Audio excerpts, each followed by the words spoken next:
Good evening, everyone. My name is Josh Waterhouse. I'm a strategy manager working in AMP's group strategy function, and it's my great pleasure to be hosting this evening's presentation, The Innovation Conundrum by Dr. Norman Lewis. Now, before I introduce Norman, I'd like to quickly run through this evening's format. Norman will speak for about 20 minutes, and then we'll follow up with a Q&A session. Norman has assured me that his session's quite provocative, so I look forward to the discussion. Norman is recognised worldwide as a technology innovation expert, and he's spoken on these topics at events all over the world and is particularly interested in the confluence between innovation and user behaviour. Norman is currently a director at PwC and is responsible for running their crowdsourced innovation program. Prior to joining PwC, Norman has had extensive experience from across the industry at the cutting edge of innovation, namely the Chief Innovation Officer at Open Knowledge, the Chief Strategy Officer at Wireless Grids Corporation, and the Director of Technology Research for Orange UK. I'm delighted to welcome Dr. Norman Lewis to Amplify 2017. Thank you, Josh. Thank you, mate.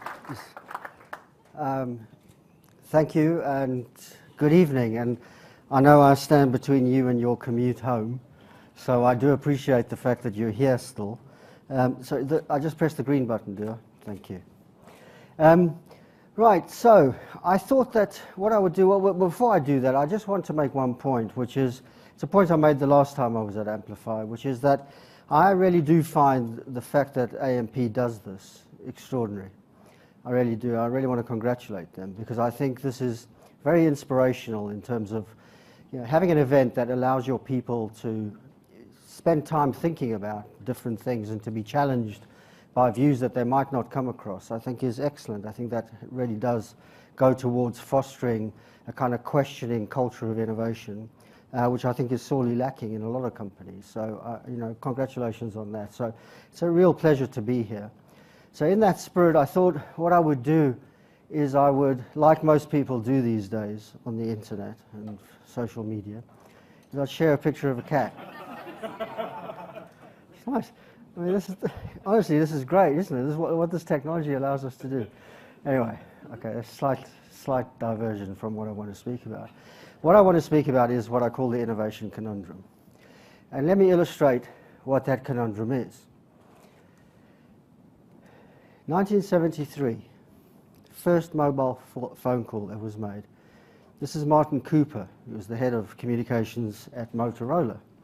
And he made the first call on this thing you can see. I mean, you need a suitcase to carry it around. Apparently when he first made it, it didn't connect.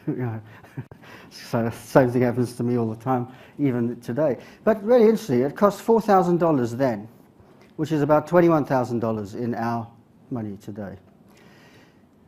40 years later, we have the iPhone. Remarkable piece of kit. How much it costs? $649, manufactured in China. It has more computing power in each one than NASA had as a whole when they put a man on the moon. It's 120 million times faster than the computer that was on Apollo 11. The conundrum is this. In 1973, when the first mobile phone was made, private sector workers in the US earned about $22 an hour. Go forward 40 years, what do you think they earn today? $20. $20. So, despite all the ingenuity of Silicon Valley, and this is ingenious, the fact these mobile phones, the smartphone is an extraordinary achievement in terms of everything about it. Despite all of that, we haven't found ingenious ways to raise wages. So the relationship, therefore, between technology and productivity and the economy is a far more complex one. And I would argue, and I think that the problem we really need to face up to, and I think this is a really important point because I think people are not looking at this, is why is it that despite the fact that we have this incredible technology, this power in our pockets, productivity in the West has been going down since the 1970s, decade by decade. That's the line you want to look at, this one. the advanced economies. In fact, this is 2008. It's now down here and not going up. Why is it that despite all of this, we're not able to raise productivity? We're not able to produce more things in less time and the resources that we've used in the past. Now, I think this is a really big problem, because if you think about it, if you think about all that genius, you think about all the investment that's gone into that, and it doesn't have that impact, you know, what does that mean? What does that tell us about the technology, or what does that tell us about where we're going, where we're going to be in the next 40 years?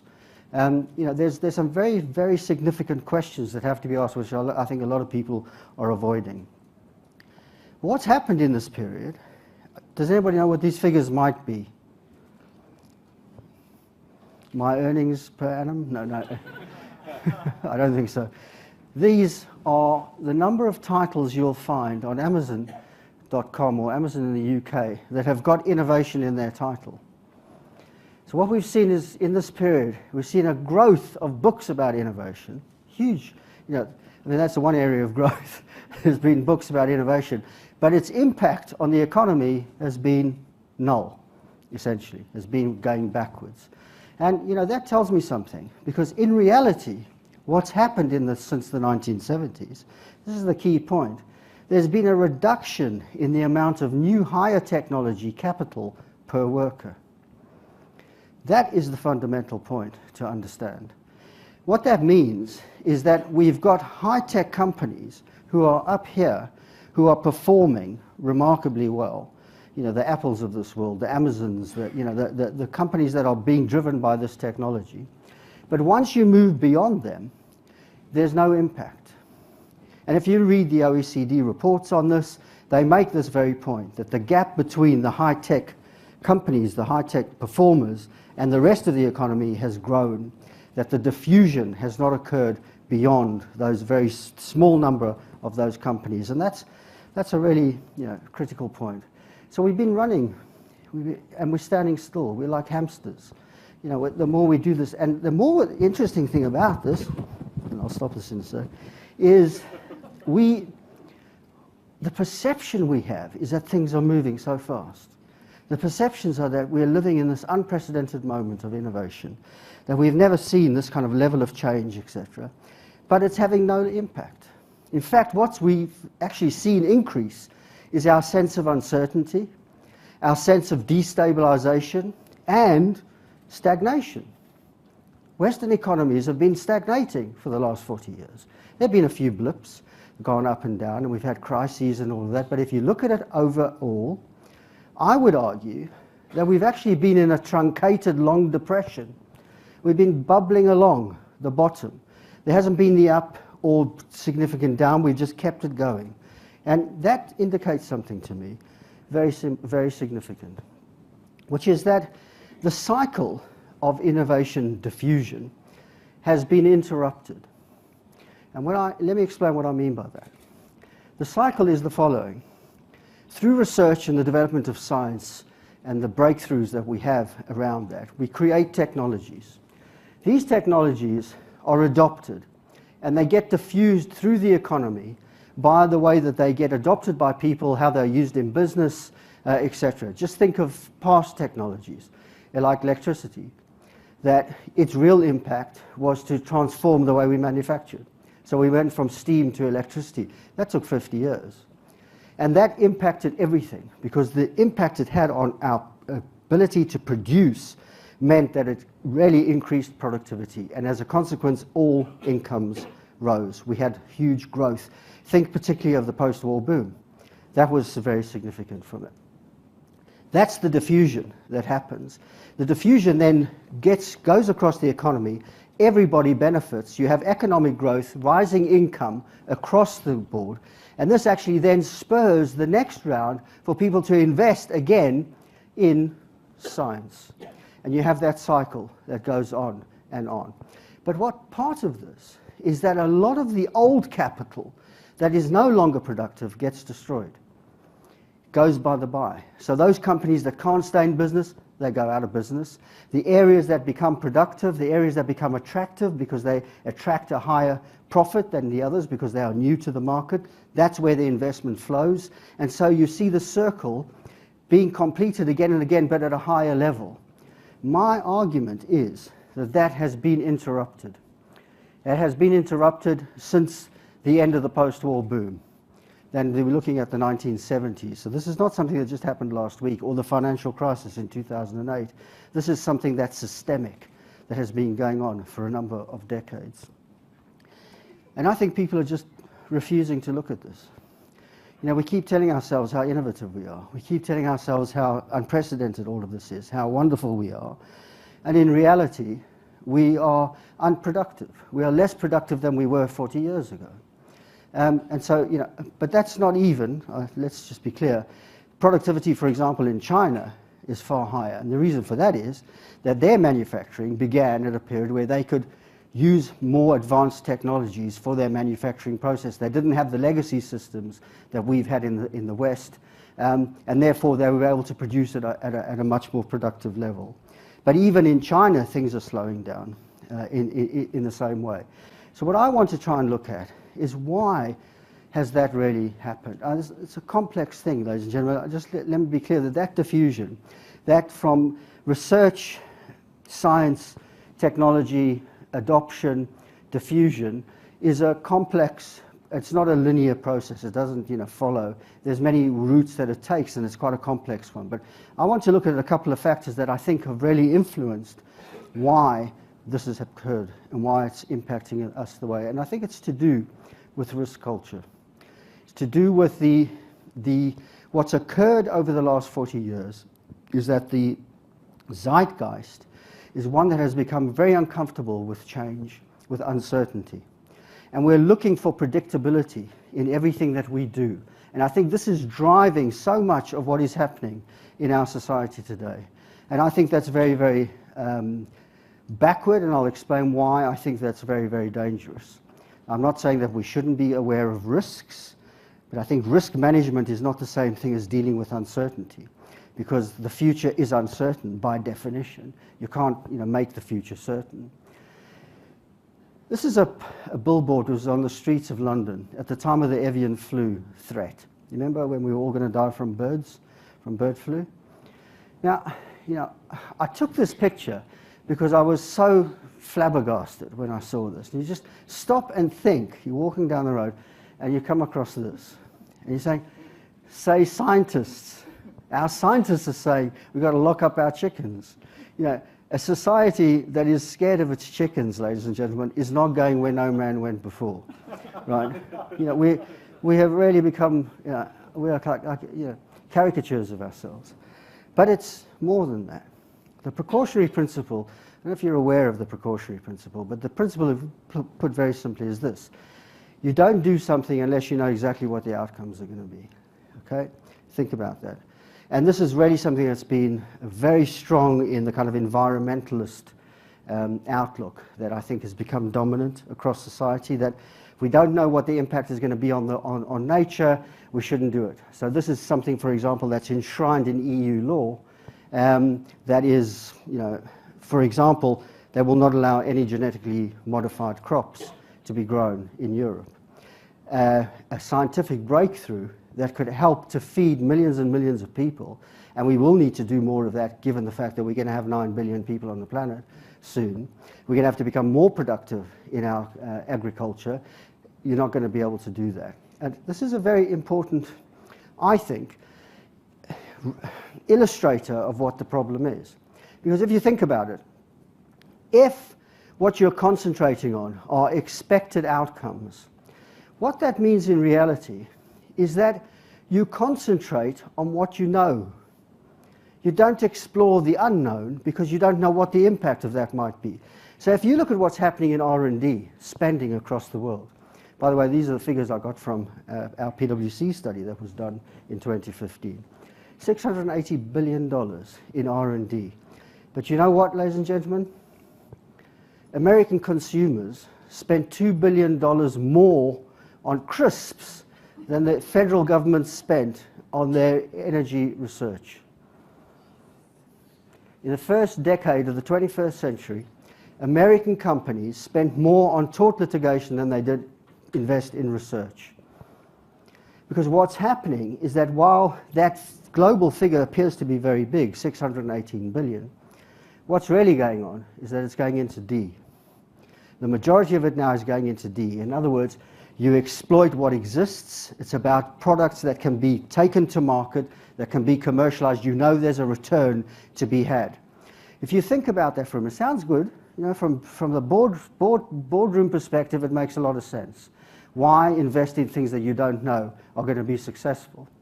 Why invest in research if you don't know what the outcomes are going to be? But if I do know that I can invest in these products or these services, and I know that there's a demand for that already, I've got a much greater chance of managing that risk and getting the return that I and my board and my shareholders are expecting. It's a very natural thing, but the problem with that is that it means that you exploit existing knowledge. You don't create new knowledge. You don't create the kind of breakthroughs that can lead to new areas of growth that can solve the big problems that we have. Because, you know, you can't use the thinking and the technology that you've used to get us into this problem, to get us out of this problem. It's just not going to happen if you think about it. The knowledge that we have is just not good enough to be able to overcome the problems that we've got at the moment. Think about it. You know, one sometimes finds something that you're not looking for. Fleming discovered penicillin. How? By accident. You know what? Given the kind of regulation that we have today around health and safety, he would have been fired because he left a culture out on his desk, you know, on his lab thing when he went off for a holiday. Went to play golf or something, I can't remember. And he comes back and discovers, oh, yeah, now he would have had health and safety down his neck and say, you can't leave cultures out, you've got to clean your desk, you know, blah, blah, blah. You know, unexpected. You wouldn't have discovered penicillin. Viagra is quite interesting. This might not be of interest to everybody in this audience, but you know that Viagra was a mistake. Pfizer was trying to develop a drug for blood pressure control, and they discovered that it didn't work, but it had some interesting side effects, and this became the most profitable, largest selling drug Pfizer has ever had. Accident. Won't have that happen. Post-it notes, glue that didn't work properly. Wouldn't have that because it's unexpected. The internet wouldn't have happened if we were only concerned about expected outcomes of predictability. When this was created by the military-industrial complex as a part of their defense during the war, what they thought would be a nuclear war, they wanted a system of communication that if one node was knocked out, it wouldn't affect everything else. Then it was taken over by the research institutions, etc. Nobody in their right mind had thought that you would have had a company like Google or Facebook, or you would have been doing e-commerce in the way that we do today. That wasn't part of the thinking. That's not what the brief was all about. All of that was unexpected. All of that was the consequence of creating this platform that was then people were able to innovate on top of. Wouldn't have happened if we were trying to stick to research. This is what I find really disturbing. We're not doing enough research. We're not investing enough in research as companies and as societies, as governments. We're just not doing enough. You know, it's so striking to me today that if Einstein had come up with this theory in a university today, they would have said to him two things. What's its practical implication? Where's, you know, it's like the Large Hadron Collider. You know, I don't know if you've even the way they justify themselves is say, well, this is going to have practical effects on how you might cook in the future. God knows what the connection is between those two things, but they're trying to justify themselves as if research, trying to understand the physical universe around how the world is made up, as if that's not enough. We've got to have some practical outcome. We've got to have some kind of... And then the next thing they would ask is, where's the business case? You know, how's this going to generate, you know, money? And if if this was judged as when he wrote this, the turn of the beginning of the 20th century, by the 1920s, the case for quantum physics would have been laughed out of court because no one had come up, no one understood yet what the implications of all of this were and what it would go. But without that, we wouldn't have digitization. We wouldn't have the coming together of communication and data networks. We wouldn't have solid-state manufacture. We wouldn't have any of the things that we take for granted today without that.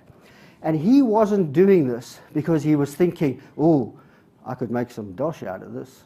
Oh, I want to start a startup and then I'll get bought by, General Electric or whatever.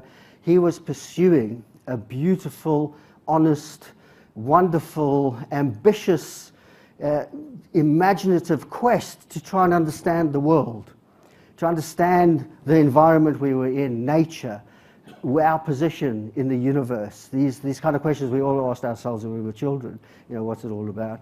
Looking at the stars and thinking how insignificant you were, etc., etc.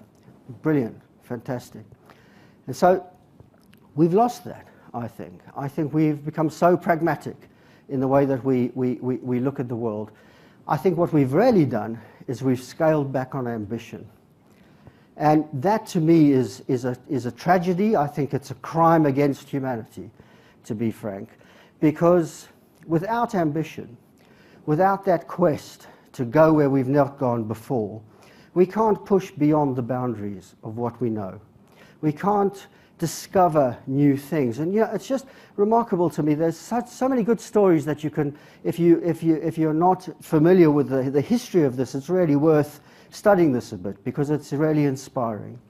When you look at people who have pioneered things in the past, they came up against wisdom that said you can't do that. Knowledge is now, we've reached the limits of what we need to understand. Max Planck, who's the founder of quantum physics and quantum mechanics, when he went to study at the University of Munich in 1886, he was told, don't do physics, because everything that's been discovered has been discovered. There's nothing new to be discovered. And he discovers quantum mechanics, quantum physics, all the things that I've already spoken about. So he goes against the orthodoxy of the day. And I think we have become so institutionalized with the orthodoxies of the day that we don't even realize that we've internalized this in the way that we have. You know what the problem with that is, ladies and gentlemen, is that we are so locked in the present. That's what it means. In reality, when you don't explore, when you try to predict the future or to make the future predictable, you actually shut down the future. You close down the possibilities. And what that means is that it's not just that we have to then therefore exploit what we've got in our larder right now. It means that you even aren't able to take up to realize opportunities when they come your way. And I'll give you a really brilliant example of this. This is graphene. Does everybody know about graphene? It was just invented a few years ago. It was discovered. It's the first nanotechnology that's really been successful. It's 1 atom thick, a carbon, it's a derivative of carbon. 1 atom thick. If you had 3 million of these, it would equal 1 millimeter thickness. Okay? And they do, it's like a mesh. It looks something like this. Do you know what? A roll of cling film made from graphene could support the weight of an elephant. It's the lightest, strongest material mankind has ever discovered. That's what graphene is. Not only that, it's a greater conductor of electricity, and it's a greater conductor of heat. So the kinds of things you could do with this are remarkable. You could completely change the air industry. We could create planes that weigh 1/10 of what they do today, but they'd be stronger. They'd be more powerful, they'd have less fuel requirements. Think about what we could be doing with something like that. You could be doing stuff like prosthetics, lightweight, more stronger than any material that we've ever done before, but fantastically, as a conductor, much more easier to conduct, to transform brain impulses into the prosthetic and make them at a level that's not been. We're doing it now, but with incredibly difficult and expensive microchip technology. Most importantly, you could replace silicon as the basis of chips. Much smaller, smarter, higher resolution, higher conductivity, etc.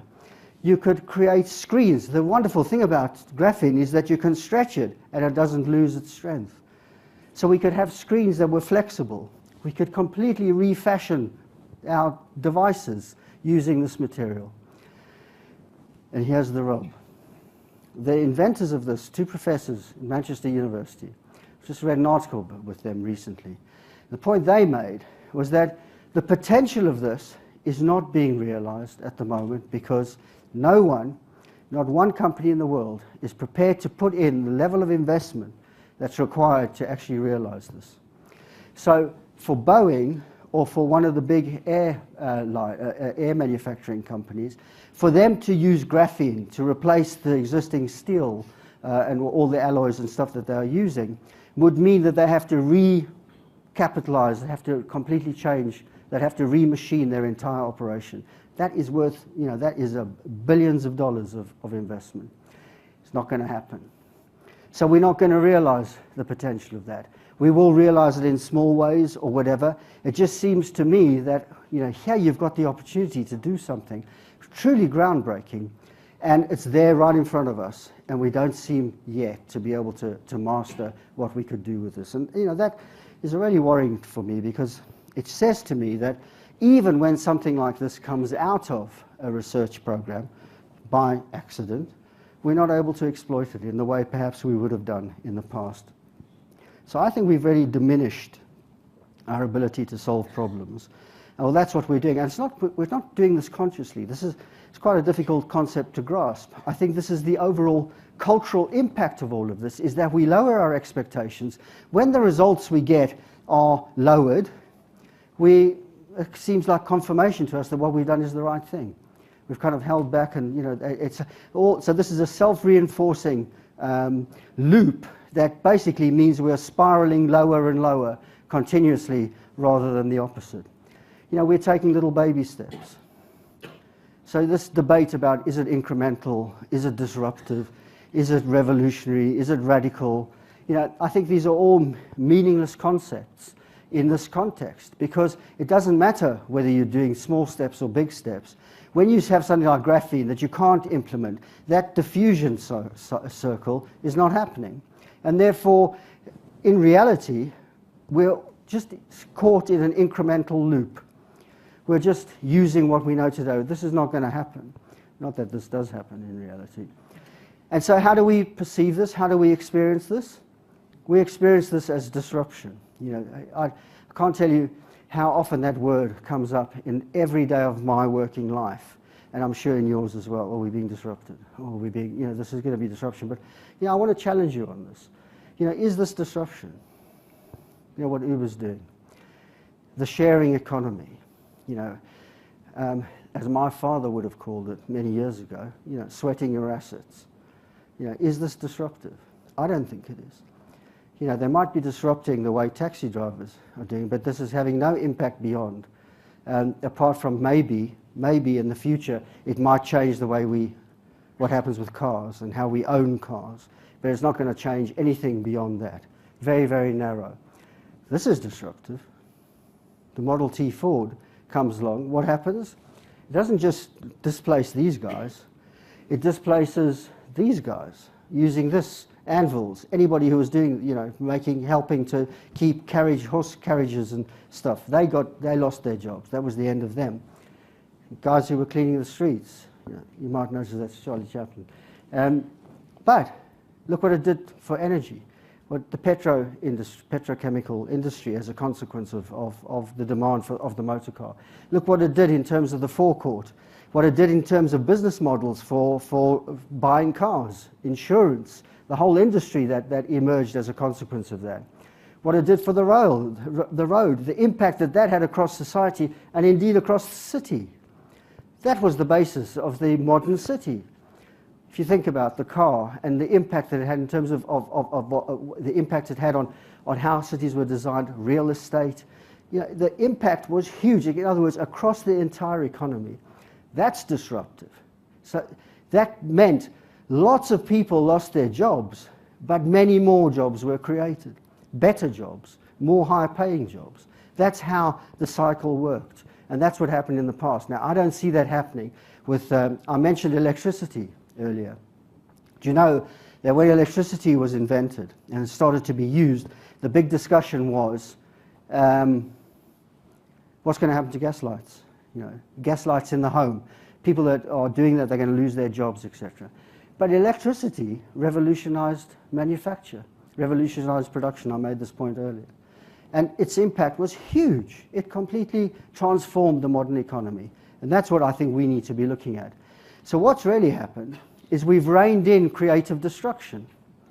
And I'm an advocate of creative destruction. Not that I want to see people lose their jobs in the short term, but I think that allowing companies that are no longer productive to go to the wall, to enable us to invest in those companies that are using the higher technology, will result in more and better jobs, more better paid in other parts of the economy. This is not something that can be solved tomorrow, because we're going to have to re-educate people, we're going to have to re-skill people, we're going to have to change our education system. These are long-term systemic things that we have to do. But unless we start discussing it and start thinking about it now, it will never happen. This is never going to happen spontaneously. So creative destruction is out of the way. You know, Schumpeter made this point. This is the essential feature. And I think that what's been happening for the last 40 years is we've just bumped along. Government, through fiscal and monetary policies, have allowed companies to stay in business that should have gone out of business. We've propped things up, and at the same time, we haven't been doing what we should be doing, is investing in research and in those kinds of programs. And that's why we have this conundrum. That's why we have this conundrum. And for me, it's a culture of limits that we now have accepted. We've inculcated. And it's very anti-human, and I want to end on this. I realize I'm going on a bit. Think about this. Think about, you know, when you think about mankind and our relationship to nature, nature imposed a whole lot of limitations on us, but we've never accepted it. So we looked at the bird and we thought, Jesus, wouldn't it be lovely if we could fly? What did we do? We invented the plane, and we can fly anywhere now. We looked at seas and mountains and chasms, things that limited us, that frightened us. We built boats, we built tunnels, we built bridges, we created technologies that allowed us to conquer these things and to use them to the benefit of civilization. So what are we saying? Are we saying that now we've come to the end, that we should stop doing that? Because that's the implication of where we are today, of this culture of limits, of saying, of really reducing our ambitions of where we think we can go in the future, down to dealing with what we know to be acceptable, to be the expected right now. And I think that's significant. You know, we've now got the capacity to make machines that are amazing. I mean, you must have heard already at this event conversations about artificial intelligence, what that could be doing with robots, automation, etc. Why not get these machines to do all the dull, dirty, dangerous jobs that human beings have to do and liberate us from that kind of stuff? Why not do that? Instead, what we see happening, we see this, the fear that these machines are going to take over from man, that they're going to displace us, which I think is just science fiction. I think that's the kind of the anti-human agency outlook that we have today, that we see people as a problem rather than as the problem solvers. And for me, that's the wonderful thing. You know, when people say, well, there's going to be 9 billion people on the planet, and how are we going to feed them? And I say, bring it on. That's 9 billion brains. 9 billion brains, 9 billion problem solvers, potentially. And that's, for me, that's an infinite resource. That's, you know, as inspiring as anything that we've done. You know, if you think about the percentage of humanity that's been involved in the science and the technology that has brought us to where we are today, think what we could do if we opened that up even further. If we could educate more people, if we give them more opportunity to look at this stuff, I think it's fantastic. I think mankind is the solution, not the problem. And the more we rein in mankind and our aspiration for that, the more chance we have of not inventing the future, of becoming the kind of the objects of the technology rather than the subjects. And if that, to me, is where we're at. That's the conundrum for me. Are we going to be the objects or the subjects? And so, to the theme. I love the idea of the edge of the possible, but when I thought about it, I thought, no, there's a problem with the edge of the possible. The edge of the possible seems to me to express a culture of limits. It's kind of say, because how do you know where the possible is? Where's the edge? I think the only way you can find out where the edge is if you strive for the impossible. By striving for the impossible, you then can see what's possible. And what becomes possible might not be something that you thought was possible today, but will become possible tomorrow. Graphene is a great example of precisely that, what we thought would be the limits of things.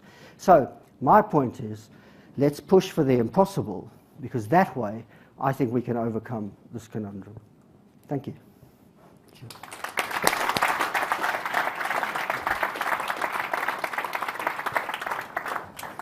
Thank you so much, Norman. That was A bit long. provocative. It was fantastic. If you'd like to have a sit on the couch.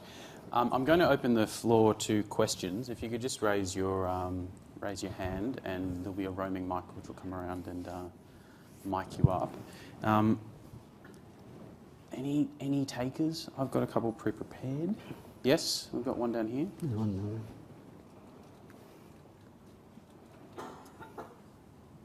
Thanks, Norman. John Moran from Salesforce. Where are the exceptions to your view of the lack of investment in research? Who are the example companies or groups that have invested, in your view, to drive the sorts of outcomes you're talking about? I think there are some exceptions. I think if you take someone like Elon Musk and what he's trying to do, not so much his environmental stuff, but his going to Mars and electric cars and all that, I think is fantastic. I think we need more Elon Musks. I think he's exactly the kind of guy or the kind of inspirational thinker and believer that we need. The problem for me more is when I look at companies like Apple, Google, I see very little research. I know Google is doing more research than most. I look at all the concentration of wealth that they have and the fact that they are sitting on billions and billions of cash. A figure I didn't quote earlier, which is that just recently I did a calculation, is about the top 100 companies in the US, listed companies in the US, have between them close to $6 trillion of cash reserves sitting in the bank. $6 trillion. That's a third of the US debt. Okay? Why aren't they investing that? It's so interesting. I won't mention the name of the company, but I had dinner with the managing director of a very large company. He is the managing director in Australia when I was in Melbourne just a few days ago. And the point he made to me was that his shareholders insist that they have to have 50 billion of cash in the bank. I said, well, why? Why do they do that? So, well, to mitigate risk, to hedge against risk and all that. And if he didn't have 50 billion, their shareholders would start protesting and they'd start withdrawing investment, etc. And you think about, so he said, but the real problem, and this was his concern, is that in China, there are 3 companies who are doing the same thing as what this global company does. And in 10 years, each one of them is worth 50 billion.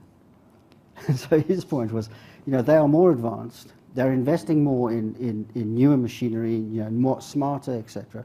And they are not global yet because they are only dealing with the domestic market. If they become global, God knows what's going to happen to that company. And that was his point. So, I think that there's the Elon Musks of this world are real exceptions at the moment. I want to see us move the other way if we possibly can. There are quite a few leaders of industry who I do think recognise there is this issue and that they have to start addressing that, but too few at the moment. Hi, it's Michael Whitting from AMP. Do you think we've got too complacent with the word innovation? And you know, if we have become too complacent with the word innovation, what do we need to do about it? I think that's a great question, and it goes to my point about, you know, the number of books with the word innovation in the title. I do think the concept of innovation has become rather vacuous. It's become like a marketing spiel. You know, you've got to have innovation somewhere in your because it has, you know, even if I look at things like patents, you know, so people say, well, how many patents have you? And you actually see what's going on with patents. They're no longer a marker of innovation. They become a hedge against risk. So people are using it for litigation, or either to stop their competitors from doing stuff. It's not what you would think, is that if a company's got thousands of patents, you would think they were innovative. It's more that they are actually using this as risk management rather than so I think that, you know, the word is the word. I think what we need to think more about is just solving problems. Problem solving. But when I say problem solving, it's not mean in the abstract. It's, you know, where do we need to focus on, where's the pain points in whatever service we're providing to our customers? Can we take that pain out? Can we make it better? Can we, you know, can we do it more efficiently? Solve real problems. That's, to me, is what innovation is all about. But as I say, not in the kind of abstract, but execution. Actually, how do you do this in a way that's going to be practically implemented and going to work?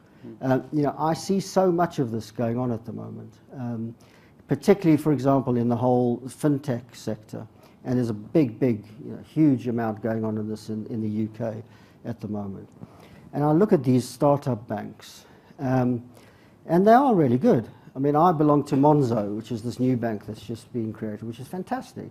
And it's doing what my bank should be doing. They've solved some really basic things, which is that, you know, when you open the app, it works, and your balance is there, and you don't have to, you know, and one part of the bank just knows what the other part of the bank is doing. So when I travel, I don't have to, you know, clear the fact that I'm not in the UK anymore. You know, they're really simple stuff, and that's brilliant. You know, I think they are solving a real problem, but, you know, they're not transforming the banking system. They're not innovating, or they're not disrupting in the way that everybody, you know, the incumbents might see them as disrupting, because they're going to be taking their breakfast from them, because they're producing a customer experience which is far superior.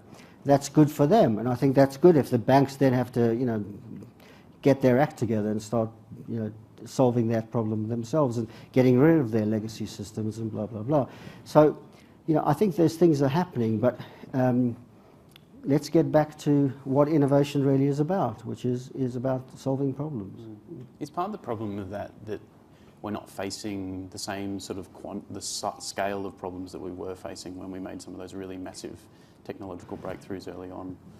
Well, no, we're all generally pretty comfortable as a society, and we're not pushed to have to innovate to solve these. Well, how would you assess, you know, global warming? How would you assess the fact that we don't have economic growth? That our economic growth is like 1%, 2%, 3%. It's not enough to sustain, you know, future generations. You know, I could go on. I think the scale of the problems that we face are, if not as big, perhaps even greater than they were in the scale of the problems that the previous generations did. So, you know, you see, this is the difference. So if you take something like climate change, whether you agree with it or not, whether it exists or not, okay, there is clearly a problem. How do we solve that? You know, what's the challenge there? Do we solve it by, you know, turning off our kettles when the half-time occurs in a football match, rather than putting them on at the same time and you get that surge in energy requirement? Do we rein in what we're doing, or do we try and solve it so that there is abundance, but we do it in a way that allows more people to have more, not that we should, you know, be tightening our belts?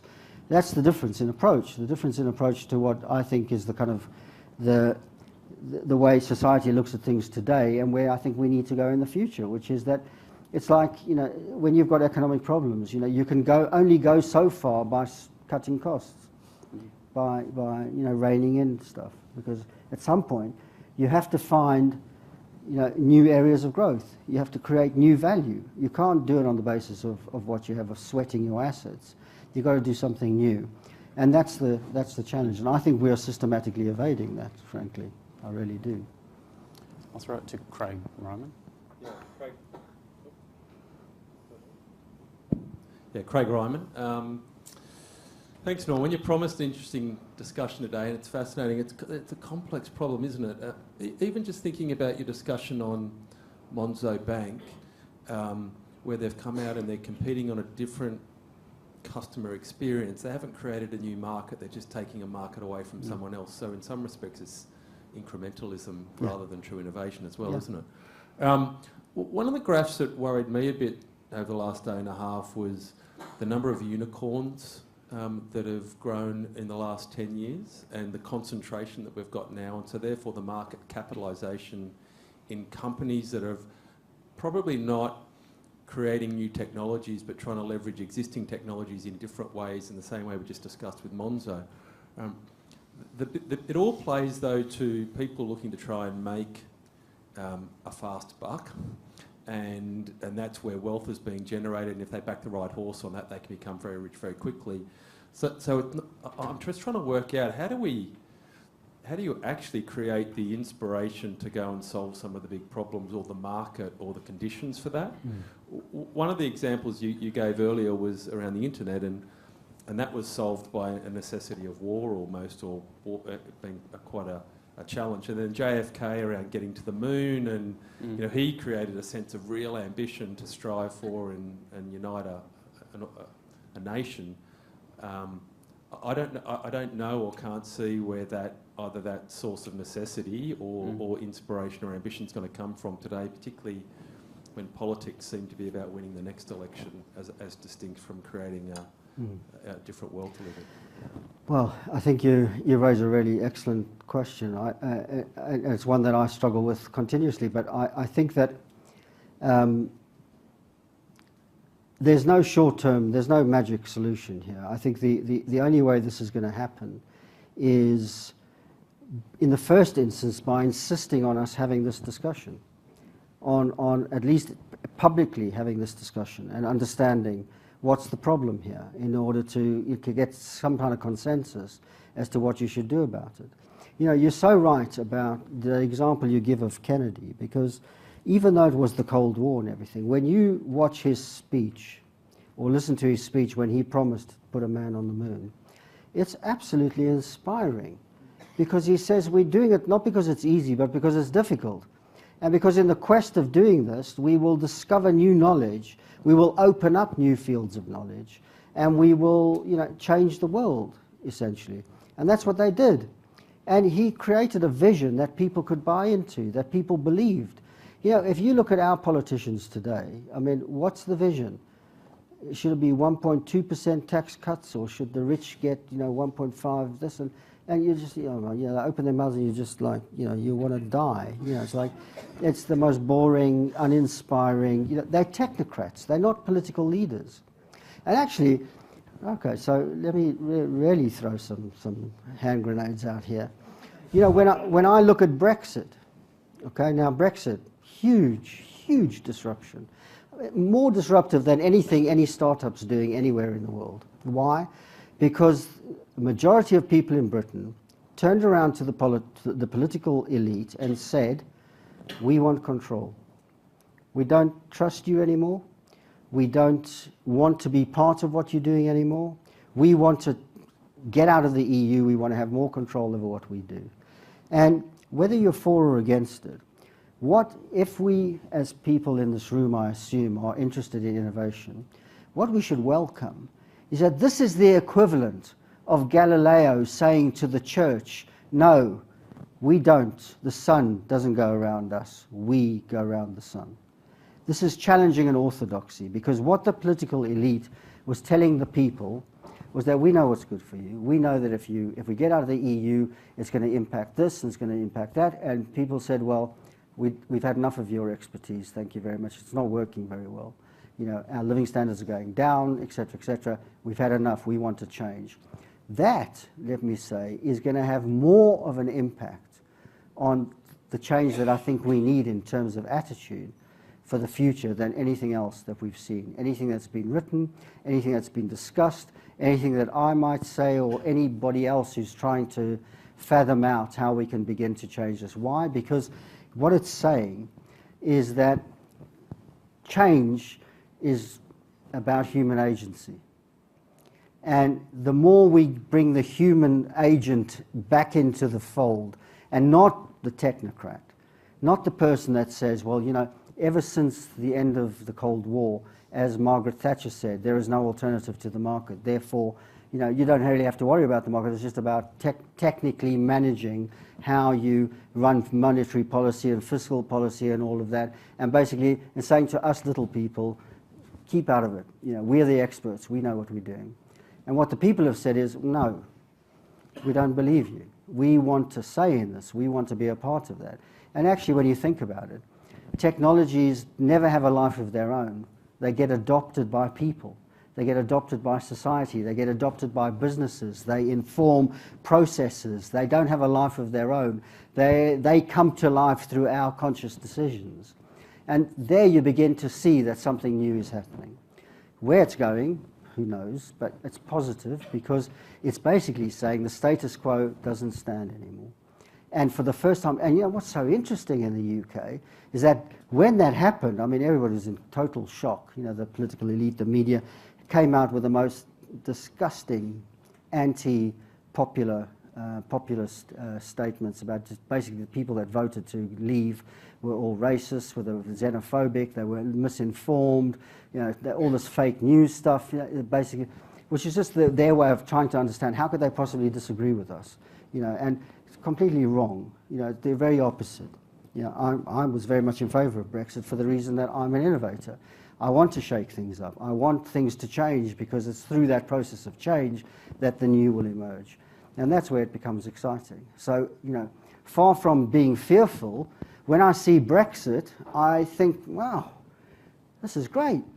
This is the beginning of a new process that could result in realizing the potential. You know, I love artificial intelligence. I love automation. I love all of these things because they are so powerful in what they might do for us in the future, but only if we make them work for us and not become the kind of the objects of them and you know, project into them kind of consciousness and thoughts and stuff that is going to take life away from us. You know, they are as clever as your microwave. You know, they have no consciousness. They have no, you know, machines don't put you out of work. You know, bosses put you out of work. You know, the owners of a firm make decisions about what you're going to do. That's what, you know, how you lose your job. So I'm excited. I think this is a beginning of an opportunity. I really do. Well, I think on that bombshell we might close for this evening. I'd like to thank Norman very much for that fantastic conversation and presentation, and we look forward to seeing you at Amplify 2019.